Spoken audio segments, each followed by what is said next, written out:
Burlington Mayor Marianne Meed Ward joins us this morning from the city where, good morning, good to see you. Flags are lowered in honor of the 215 found buried at the residential school in Kamloops. So this will, 9 days in total, is it?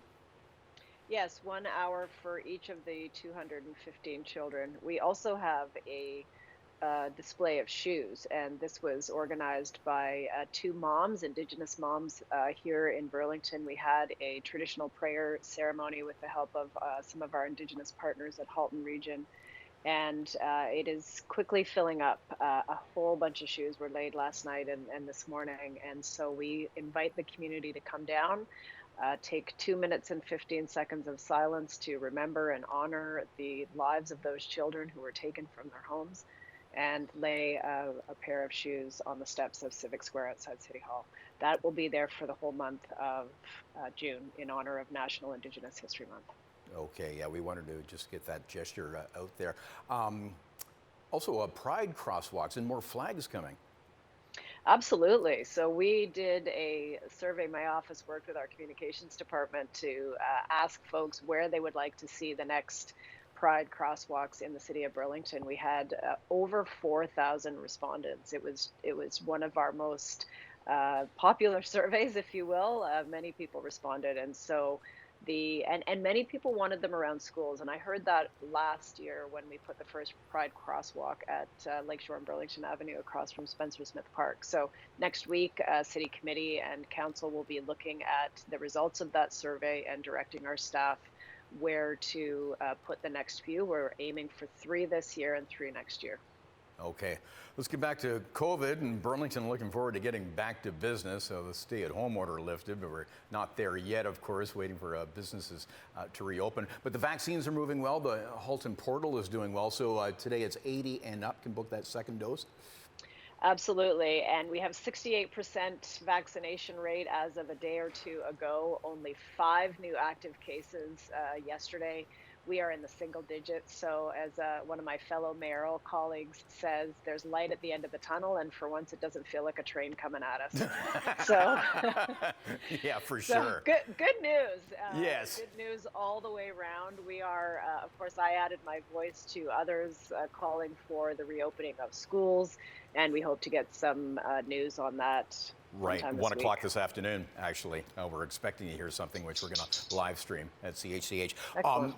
And speaking of the vaccination, so there's some scam going on that the mayor's office is a victim of. What's going on?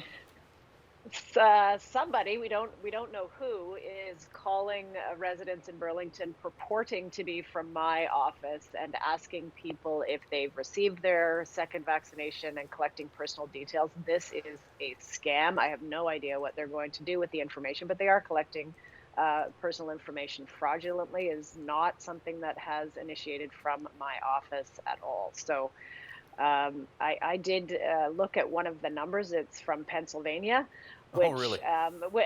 So I don't think it's actually from Pennsylvania. I think it's one of those, it's a way to mask the true origins of this call. So we're going to try and get to the bottom of who's doing this and why. Okay, but yeah, we wanted to get that warning out there and that heads up. Let's talk about the Big City Mayors Conference a few days back. What were the big takeaways? Well, they actually added their voice to the national call for a day of mourning for looking at all of the residential schools to discover, locate, and protect the burial sites. We're expecting that there are more mass graves out there, the one that has been found in Kamloops. So, and Burlington City Council, I'm working with 2 of my colleagues and staff at Halton Region to bring a similar resolution, adding our voice for a National Day of Mourning for reviewing those sites, and a number of other initiatives. We need to do more than lower flags. We need to put some real action behind implementing the Truth and Reconciliation Commission recommendations. Yeah. Before we run out of time, let's talk about the regional plan. There's some tweaks and with the urban growth boundaries and aligning it with the GO Transit hubs. And you're in the home stretch on this. So where are we at? We really are. So this is a journey that began in 2011, actually, but it began in earnest in 2016.